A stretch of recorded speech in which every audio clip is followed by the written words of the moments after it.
BJP और कांग्रेस दोनों मिला हुआ है।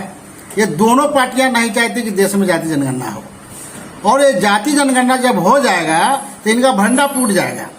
ये जाति जनगणना से पता चल जाएगा कि इस जाति के पास कितना जमीन है, कि रोजगार का क्या संसाधन है, कितना शिक्षा है। नरेश कुमार साहनी जी, जनहित के जिला संयोजक आप हैं।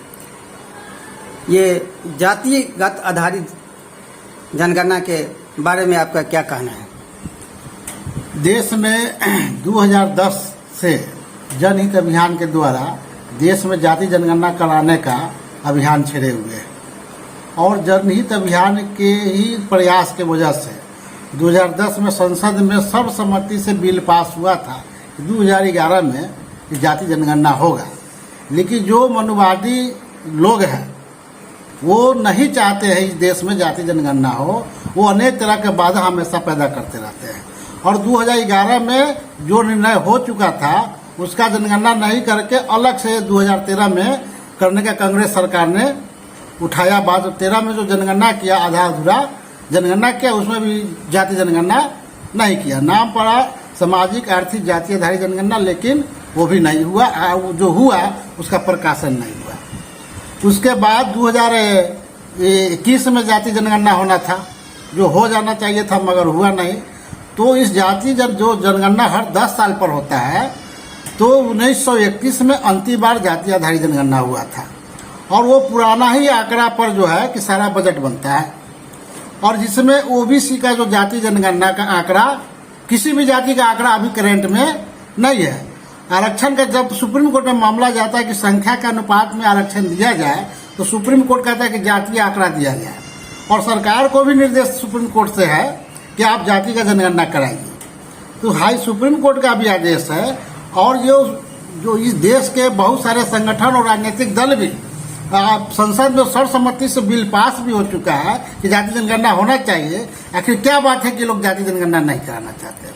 लालू, नीतीश और मांझी जी भी चाह रहे हैं कि जातिगत आधारित जनगणना हो। बिल्कुल, लेकिन केंद्र की सरकार इसके लेकर तैयार नहीं है। इसके बारे में आप क्या कहना चाहते हैं? देखिए, बीजेपी और कांग्रेस दोनों मिला हुआ है। ये दोनों पार्टियां नहीं चाहती कि देश में जाति जनगणना हो, और ये जाति जनगणना जब हो जाएगा तो इनका भंडा फूट जाएगा। ये जाति जनगणना से पता चल जाएगा कि इस जाति के पास कितना जमीन है, कि रोजगार का क्या संसाधन है, कितना शिक्षा है, उनके पास क्या व्यवस्था है, कितना गरीबी है, कितना पढ़ा लिखा लोग है, कितना नौकरी पेशा लोग है। ये सब आंकड़ा सामने आ जाएगा। इस देश में जो वंचित लोग हैं, जो वंचित वर्ग है, वो उनका जो ये क्या कमी है, क्या समस्या है, ये आंकड़ा सामने आ जाएगा तो भंडा फूट जाएगा। और जो समाज के साथ समस्या सामने आएगा, जाति का संख्या सामने आ जाएगा, उनका क्या समस्या है वो सामने आ जाएगा, तो ये जो वंचित समाज है वो आंकड़ों का आधार पर अपना अधिकार मांगना शुरू करेगा। इसलिए जो 15% जो शासक वर्ग है वो नहीं चाहता कि 85% के लोग अपना हक अधिकार का आवाज उठाए। इसलिए जानबूझ को आंकड़ा छुपा कर रखे हुए हैं। वो नहीं चाहता है जाति जनगणना कराए। आखिर जाति जनगणना होगा, जिनका सारा भंडा फूट जाएगा, इनको आरक्षण देना पड़ेगा, लोकसभा विधानसभा में जाति की संख्या के आधार पर टिकट देना पड़ेगा, इनको जमीन में हिस्सेदारी देना पड़ेगा, हर संसाधन में संख्या के अनुपात में देना पड़ेगा। ये लोग नहीं देना चाहते, इस वजह से जाति जनगणना से भाग रहे हैं। जातिगत जनगणना को लेकर आप अभियान चला रहे हैं। अभी किस किस जिले में अभियान चलाए हैं और लोगों को किस तरह प्रेरित कर रहे हैं? हम लोग अभी पश्चिम चंपारण के भितिहरवा से शुरू किए। पश्चिम चंपारण, पूर्वी चंपारण, मोतिहारी, शिवहर, सीतामढ़ी, समस्तीपुर, मुजफ्फरपुर में हम लोग ये लॉकडाउन से पहले हम लोग अभियान चलाए थे जन जागृति का। और इसके बाद हम लोग जो है कि अन्य जिलों में भी जनहित अभियान के द्वारा ये जन जागृति का कार्यक्रम हम लोग चलाएंगे। शत्रुघ्न साहनी जी, आप भाकपा माले के जिला राज्य कमेटी के सदस्य हैं। आपका क्या राय है इस जातिगत आधारित जनगणना के बारे में? ये जातिगत जनगणना होनी चाहिए। बाबा साहब भीमराव अंबेडकर जी जिस समय संविधान लिख रहे थे, पारित हुई, उस समय भी आरक्षण का प्रावधान लाई गई। आखिर समाज में आर्थिक रूप से, सामाजिक रूप से, राजनीतिक रूप से जो दबे हुए जमात है, आज उनकी किसी भी तरह की सुविधा नहीं है। इसी के कारण आरक्षण का प्रावधान आया। और जातीय समाज में तब्दील करना शासक वर्गों का एक पुरानी नीति रही है, ताकि जाति के आधार पर जब आप जातीय आधार पर आप समाज को संचालित करते हैं तो मुझे लगता है कि निश्चित तौर पर आनी चाहिए, ताकि सही सही फिगर आ सके कि किनकी क्या स्थिति है, उनकी सामाजिक आर्थिक स्थिति क्या है, उनकी शैक्षणिक स्थिति क्या है, उनकी सरकारी नौकरी में उनकी स्थिति क्या है, उनकी तमाम तरहों को जो सुख सुविधाएं जो बाबा साहेब भीमराव अंबेडकर जी के जो संविधान है, उन संविधान के अंदर जो प्रावधान है, उस प्रावधान के अंदर मैंने कही कि क्या क्या लाभ इनको मिलने वाला है। तो जब तक आपके पास आंकड़ा नहीं होगा, आप उसको मैंने सही मैंने कही कि जगहों पर पटल पर आप ला नहीं सकते हैं। इसमें शासक वर्गों का षड्यंत्र है। खास करके देखिएगा कि जितने भी मैंने शासक वर्गीय पार्टियां हैं, वो हमारे बीजेपी जो मनुवादी पार्टियां हैं, वो देखती है इस बात को लेकर के, इसको सांप्रदायिक ढांचे में डालती है। लेकिन जातिगत जनगणना होना कोई सांप्रदायिकता का मामला नहीं है।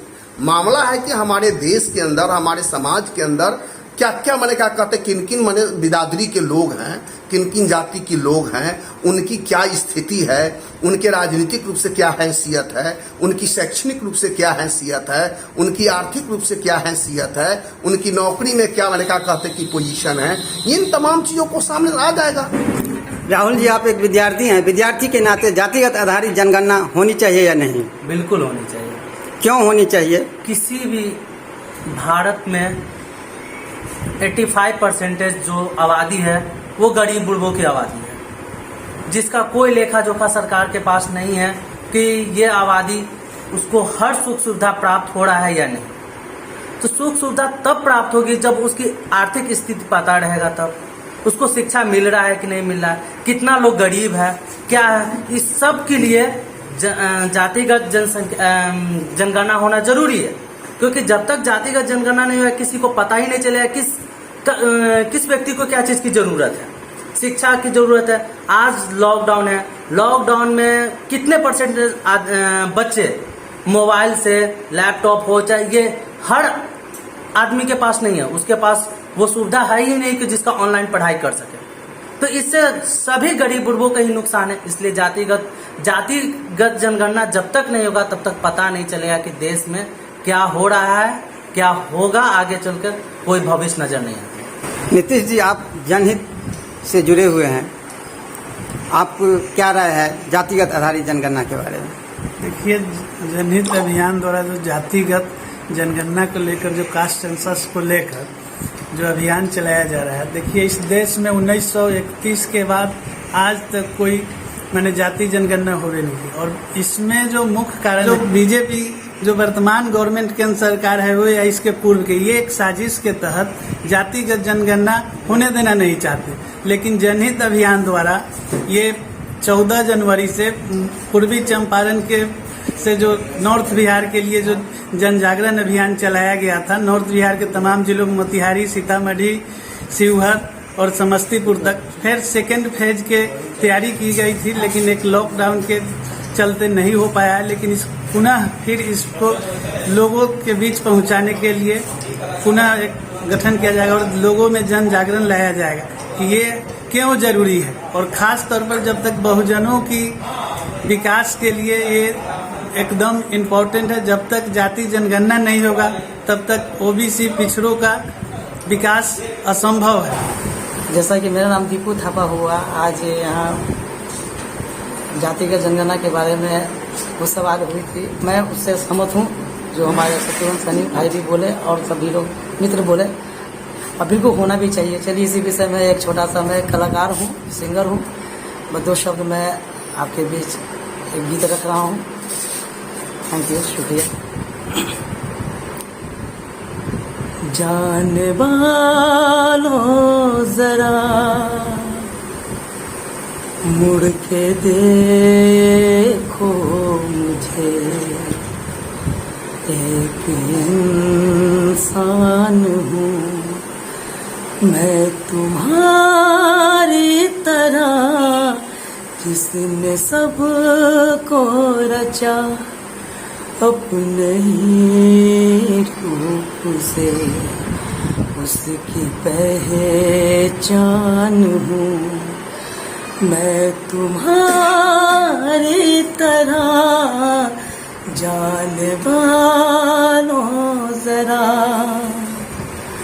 मर के अंदर छिपाए मिल के लगन अपने सूरज से हूँ एक बिछड़ी किरण एक बिछड़ी किरण फिर रहा हूँ भटकता मैं यहाँ से वहाँ और परेशान हूँ मैं तुम्हारी तरह जान वालों जरा